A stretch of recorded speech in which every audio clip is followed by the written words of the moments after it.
What is the opposite of rationalism? Well, in terms of philosophy, it's empiricism. The empiricist worldview, enshrined as science, is totally different from the rationalist worldview, enshrined as ontological mathematics, i.e. mathematics as the basis of existence. Amazingly, the philosophical ignoramuses of science believe that empiricism and rationalism are partners, and not ferocious opponents making opposite claims about the true nature of reality. Scientists have to enthusiastically enter into this delusion. After all, they don't want to proclaim themselves irrationalists. Bizarrely, they actually regard themselves as highly rational even though 100% of them reject rationalism and ontological mathematics. How very odd. But you would never look to these people for consistency and coherence. Scientists don't accept the coherence theory of truth. They follow the correspondence theory of truth and the pragmatic theory of truth. Science is a set of piecemeal theories where no attempt has been made to make them coherent. Science's two best theories, quantum physics and general relativity, are profoundly incompatible and cannot be unified, despite the most intensive scientific effort in history by the most highly qualified scientists in history. These two theories will never be reconciled. You would need to start with coherence as your guiding light if you want a coherent set of theories. If you start with correspondence, you will get individual theories that correspond very well to observations and experiments, but which are not coherent with respect to each other, because they utilize very different principles and approaches. There is no coherent base to science, no foundational rational and logical principles. The whole schema of science is provisional from the outset, all thanks to the much vaunted scientific method, which scientists swear by. Science fails to be a coherent enterprise in the first step of the scientific method: observe the world. Right there, you are embarked on empiricism, not rationalism. Right there, you are stating that scientists must be sensing types, not thinking types. Observing the world by its nature doesn't explain a single thing. It's merely a means of collecting data. The scientific method isn't a way of explaining reality. It's a way of observing the sensory world in order to hypothesize about how to explain what has been detected by the senses.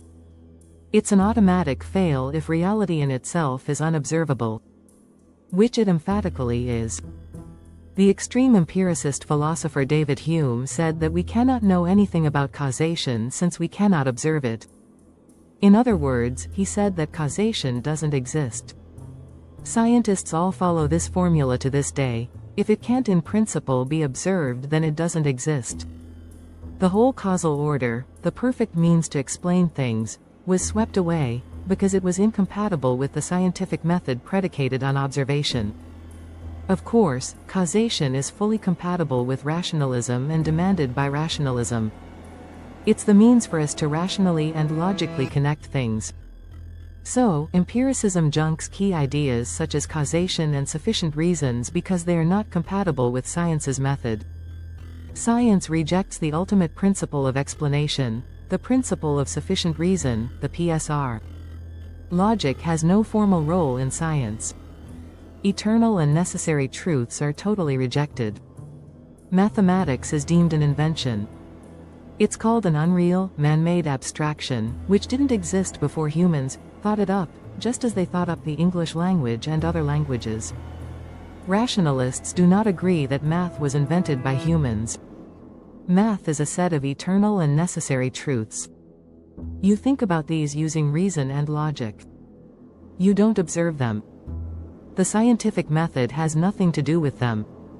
So, this means that if rationalism is correct, and of course it is, then the primary truths of existence are literally invisible to science, a subject strictly for sensing types who worship their senses and reject their reason and logic, i.e., these are definitely not thinking types.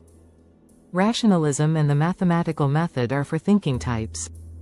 Empiricism and the scientific method are for sensing types. Therefore, everything becomes very clear.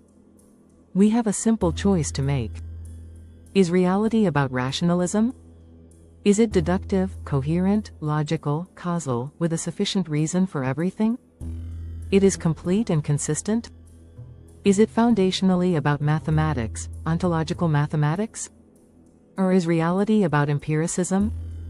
Is it inductive, correspondent and pragmatic, with no necessary connection to logic?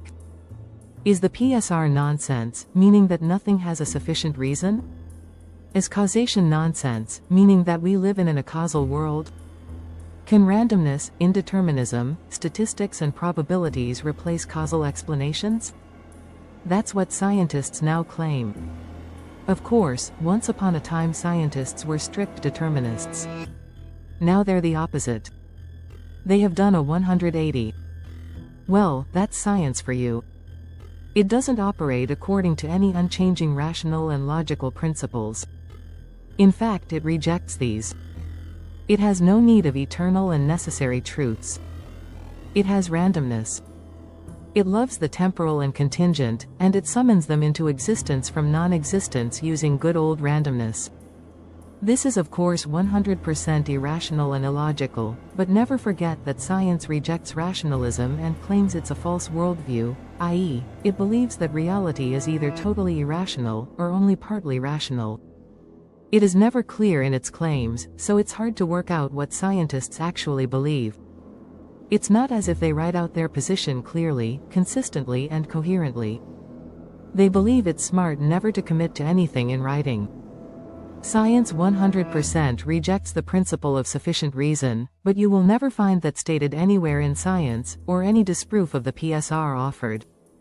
Funny, that. It's because none of these clowns could ever disprove the PSR, just as they cannot disprove coherence, or eternal and necessary truths, or the ontological nature of mathematics.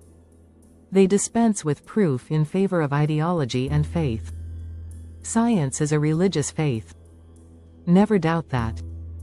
If it weren't, it could engage with reason and logic. It never does. It mocks philosophy rather than trying to refute it. How intellectually craven. Why be surprised?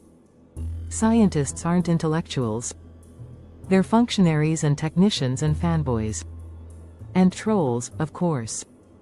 If you can't defeat your opponents, just troll them, thus spacketh science.